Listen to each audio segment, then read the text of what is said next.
Welcome to yours truly Sai Reddy. YouTube స్పెసిఫిక్గా చిన్నపిల్లల కోసమే అని యూట్యూబ్ కిడ్స్ యాప్ను తయారు చేసింది. అయితే ఆ యాప్ నిజంగా పిల్లలకు సేఫ్ అంటారా? నేను మాత్రం కాదని చెప్తాను. ఎందుకంటే ఒకప్పుడు చిన్నపిల్లలు బయట ఆడుకునే వాళ్ళు, బయట ఎక్కువగా ప్లే గ్రౌండ్స్లో కూడా కనిపించేవారు, మిగతా పిల్లలతో ఆడుతూ పాడుతూ కనిపించేవారు. కానీ ఇప్పుడు పిల్లలు ఈ జనరేషన్లో ఫోన్లు, ట్యాబ్లెట్లు, టీవీలు, మొబైల్స్ ఇలాంటి వాటికే ఎక్కువగా అటాచ్ అయి ఉంటున్నారు. కాబట్టి యూట్యూబ్ తనకంటూ ఒక కొత్త ప్లాట్ఫామ్ని తీసుకొచ్చింది, అదే యూట్యూబ్ కిడ్స్. ఎందుకంటే ఈ యూట్యూబ్ కిడ్స్లో వచ్చే కంటెంట్ కేవలం చిన్నపిల్లల కోసమే అని చెప్పి రెడీ చేయబడినటువంటి కంటెంట్. ఎందుకంటే మిగతా యూట్యూబ్లో అడల్ట్ కంటెంట్ మరియు బోల్డ్ కంటెంట్, వైలెన్స్ ఆఫ్ కమ్యూనిటీ ఇలాంటి కొన్ని వైలెన్స్కు సంబంధించినటువంటి వచ్చే అవకాశాలు ఉన్నాయి. కాబట్టి యూట్యూబ్ పిల్లలను అట్రాక్ట్ చేయడానికి ఒక కొత్త ప్లాట్ఫామ్ అయినటువంటి యూట్యూబ్ కిడ్స్ని తీసుకొని వచ్చింది. అయితే నిజంగా ఆ యాప్ ఇప్పుడు మీ పిల్లలకు సేఫ్ కాదని చెప్పుకోవచ్చు. ఎందుకంటారా? Let's watch this video once. Sex, drugs, and scary videos on a popular children's app. Your child's favorite characters involved in even violent or sexual acts. Dora, Dora. Right, ఒక్కసారి ఈ videos చూడండి మరియు ఈ వీడియోస్కున్న titles కూడా చూడండి. అవేంటంటే sexy frozen, Elsa bath, the super hero, real life, ఇలా కొన్ని వీడియోస్లో థంబ్నెయిల్స్ కూడా చూసుకున్నట్టయితే హూ జాక్స్ కిస్ అంటే జాక్స్ని ఎవరు కిస్ చేస్తారు అని చెప్పి ఇలాంటి థంబ్నెయిల్స్ పెడుతున్నారు. అయితే నేను అడిగేది ఒకే ప్రశ్న, 4 సంవత్సరాలు 5 సంవత్సరాల వయసు ఉన్నటువంటి అబ్బాయికి లేదా అమ్మాయికి, పిల్లలకి ఇలాంటి వీడియోస్ చూపించడం మనం ఒప్పుకుంటామా? ఎందుకంటే ఇక్కడ కార్టూన్స్ రూపంలో సెక్సువల్ కంటెంట్ను, 18+ కంటెంట్ను ప్రమోట్ చేస్తూ ఉన్నారు. ఇలాంటి వీడియోస్ మన పిల్లలకి మనం చూడడానికి అస్సలు ఇష్టపడం. ఒకవేళ ఇలాంటి వీడియోస్ ఏ పిల్లలు చూసినా కూడా ఆబ్వియస్లీ నో అని చెప్తాం. Yes, are you comfortable with this? మీ ఇంట్లో ఉన్న ఒక చిన్న పిల్లాడు, 4-5 ఇయర్స్ ఉన్నటువంటి పిల్లగాడు ఇలాంటి ఒక కార్టూన్లో ఉన్నటువంటి సాఫ్ట్ పార్న్ని వీడియోల రూపంలో చూడడానికి మీరు ఒప్పుకుంటారా? నో అనే చెప్తాం. ఎందుకనంటే మన ఇంట్లో ఉండే చిన్నపిల్లలకి ఈ సాఫ్ట్ పార్న్ని చూడడానికి మనం ఒప్పుకోం. ఈ మాట వింటేనే నిజంగా మన కోపం వస్తుంది. అయితే ఇలాంటి వీడియోస్ అన్ని యూట్యూబ్ కిడ్స్లో కుప్పలు తెప్పలుగా పడి ఉన్నాయి మరియు వేలల్లో లక్షల్లో సబ్స్క్రైబర్స్, కొన్ని వేలల్లో కోట్లలో వ్యూస్ కూడా ఉన్నాయి. సెక్సువల్ కంటెంట్ విషయం ఒకటే కాదు, ఇక్కడ మనం చెప్పుకోవాలంటే యూట్యూబ్ కిడ్స్లో చాలా రకాలైన ఇల్లీగల్ యాక్టివిటీస్ని కూడా కార్టూన్ రూపంలో మనకు చూపిస్తుంటారు. మరియు ఇదే కార్టూన్ రూపంలో అన్ని ఇన్లీగల్ యాక్టివిటీస్ని ప్రమోట్ కూడా చేస్తూ ఉన్నారు. ఎందుకంటే గన్స్ మరియు ఆల్కహాల్, డ్రగ్స్ లాంటి విషయాలను కూడా ప్రమోట్ చేస్తుంది యూట్యూబ్ కిడ్స్. అయితే ఇండైరెక్ట్గా వీటన్నింటిని ప్రమోట్ చేస్తుంది యూట్యూబ్ కిడ్స్. చాలామంది ఇలాంటి వీడియోస్ను నోటీస్ చేసి మల్టిపుల్ టైమ్స్ రిపోర్ట్ చేసినప్పటికీ కూడా ఈ వీడియోస్ ఇప్పటికీ కూడా యూట్యూబ్ కిడ్స్లో అవైలబుల్లో ఉన్నాయి.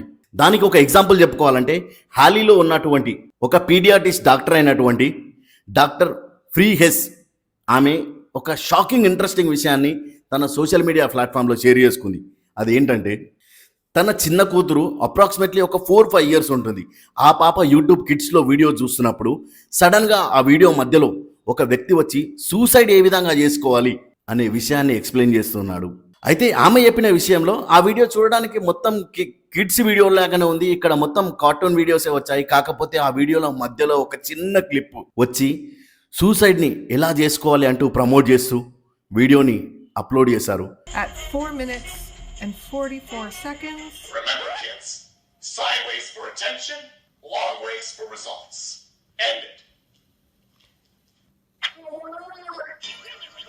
ఆ తర్వాత ఆమె వీడియోని దాన్ని రిపోర్ట్ కొట్టి ఫ్లాగ్ కూడా చేసింది. ఆ తర్వాత కొద్ది రోజులకు తన ఫ్రెండ్ వాళ్ళ ఇంట్లో వాళ్ళ కూతురు కూడా సేమ్ కార్టూన్ చూస్తూ ఉంటే ఆ సమయంలో సేమ్ వీడియో మళ్ళీ వాళ్ళ ఫ్రెండ్ వాళ్ళ పాప కూడా చూడడం జరిగింది. అయితే తను షాక్ అయింది ఆ విషయంలో. నేను రిపోర్ట్ కొట్టిన, ఫ్లాగ్ చేసినప్పటికీ కూడా మళ్ళీ ఈ వీడియో ఎలా డిస్ప్లే అవుతుంది అని. అయితే ఇదే విషయంలో బీబీసీ మరియు న్యూయార్క్ టైమ్స్ మరియు సిఎన్బిసి వీళ్ళు కొంతమంది రెగ్యులర్గా యూట్యూబ్ వాడే కిడ్స్ యొక్క పేరెంట్స్తో మరియు వాళ్ళు స్పెసిఫిక్గా ఇంటర్వ్యూలు చేసినప్పుడు వాళ్ళు చెప్పిన కొన్ని విషయాలు నిజంగా చాలామందిని అబ్బురపరిచాయి. వారు వాళ్ళ ఫీలింగ్స్ని బీబీసీ లాంటి ఒక ఇంటర్నేషనల్ మీడియాతో షేర్ చేసుకున్నప్పుడు వాళ్ళ కొడుకు రెగ్యులర్గా ద పెపే పిక్స్ చూస్తూ ఉంటాడు. దాంట్లో ఒక పెపే పిక్ కార్టూన్ మరొక కార్టూన్ని ఎలా ముక్కలు చేయాలి మరియు ఎలా కాల్చాలి. Episode where I saw a popular character, and I think it was Peppa Pig again, they'd actually set fire to a house with one of the other characters in it to try and kill them. I mean, these are things that దాన్ని ఎలా accident చేసి చంపాలి అనే కొన్ని విషయాలను కూడా చూపిస్తూ ఉంటుందని బీబీసీతో వాళ్ళు షేర్ చేసుకున్నారు. అయితే విషయం వెలుగులోకి వచ్చాక యూట్యూబ్ కిడ్స్లో రోడ్ యాక్సిడెంట్ మరియు ఈ కిల్లింగ్ సంబడి, షూటింగ్ సంబడి ఇలాంటివే కాకుండా ఈ కార్టూన్స్ ఒక మనిషిని ఎలా ముక్కలు చేసి బాక్స్లో బంధించాలనే విషయాలను కూడా ఈ కార్టూన్ రూపంలో మన పిల్లలకు చూపిస్తున్నది ఈ యూట్యూబ్ కిడ్స్ యాప్. ఇన్ఫాక్ట్ ఇలాంటి వీడియోస్ గురించి ఒక డాక్టర్ కూడా మాట్లాడారు. సిఎన్బిసి చిల్డ్రన్స్ ఎక్స్పర్ట్ అయినటువంటి డాక్టర్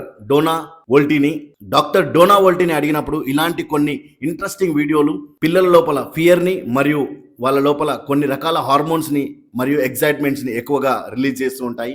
ఈ హార్మోన్ వల్ల వాళ్ళు మళ్ళీ ఇలాంటి వీడియోస్ చూడాలని అనుకుంటూ ఉంటారు. కానీ ఇలా రెగ్యులర్గా ఈ హార్మోన్ రిలీజ్ అవ్వడం వల్ల లాంగ్ టైంలో వీళ్ళకు చాలా ఇంపాక్ట్ పడే అవకాశాలు ఉన్నాయి.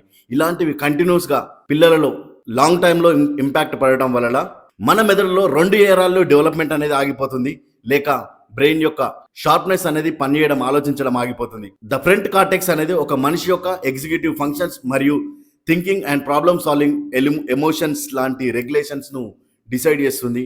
మరియు ఇలా మెదడు పైన ఎక్కువగా ఇంపాక్ట్ పడి హార్మోనియల్ ఇంబ్యాలెన్స్ వల్ల చాలా ప్రాబ్లమ్స్ అవుతాయి. అయితే చిన్నపిల్లల బ్రెయిన్ వాళ్ళు ఎదుగుతున్నప్పుడు వాళ్ళ లోపల చాలా రకాల చేంజెస్ జరుగుతుంటాయి.